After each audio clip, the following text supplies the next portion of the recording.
And they do a lot of wonderful jobs, including a program they had earlier this year, Take a Kid Fishing Day, the 8th annual one, and it was a smashing success right here on Greenwich Bay. You slipped? 3 kids.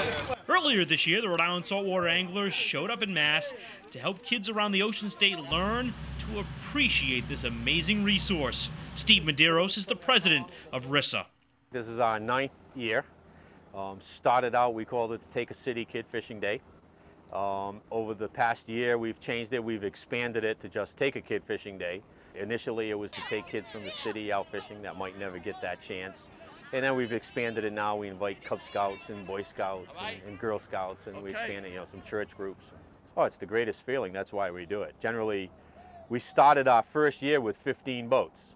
So every year, those who participate for sure come back the next year because it's so great. And it just keeps getting larger every year. Next group, come on up now, please. Come on. This is all volunteer members. Yes, this year we have 54 boats. So that's 54 captains, and they all have a mate. Some have 2 or 3 mates, depending on the size of the boat. We were blessed this year. This is perhaps the best weather we've had in the last 5 years. Steve Segerson, one of the many volunteers. To see the look on their faces is awesome. They love it. Well, we're going to be on East Greenwich Bay. We're going to be trolling for bluefish, basically. In fact, there's not only bluefish out here, there's striper and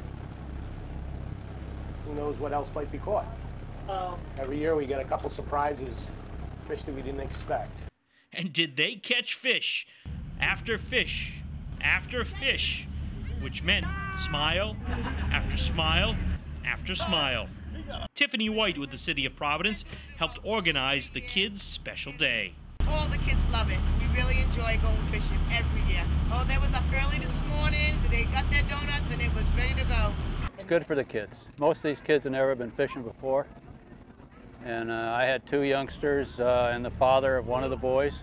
We caught 12 small bluefish, and each of the boys shared their catch, and it was a catch and release, which is great for them to learn the value of putting the fish back, catching the fish, and releasing them. And not all the volunteers spent their time on the water. We have an education committee that helps plan the actual fishing day. And we have an entertainment committee who handles all the cooking on shore and all that type of duties. So we're talking roughly 250 volunteers. And boy, were there plenty of fish stories at the end of the day. I caught a fish that big. And he should have seen the one that got away. Bluefish. Yeah, we caught a lot of fish. How many you think? 25. Look, you want to see my fish? Yep, don't drop it in the water. It's right here. CJ caught a big one. You caught a big one? Yeah, I caught like a 3-pounder. A lot of fish tales, but none more heartfelt than the one by longtime RISA member George Allen. Father of one of the 2 boys, whose name was Nick, told me that Nick's dad, who's a corpsman, a medical technician in the National Guard, had just left for Iraq for about 15 months a week ago. And the father told me that the father of one of the other boys who was on the boat told me that it's the first time that Nick had smiled in a week. So. How did that make you feel? I spent a long time in the military, so I know. Yes, there were lots of smiles. Another successful Take a Kid Fishing Day, sponsored by the Rhode Island Saltwater Anglers Association. Fishing is very fun.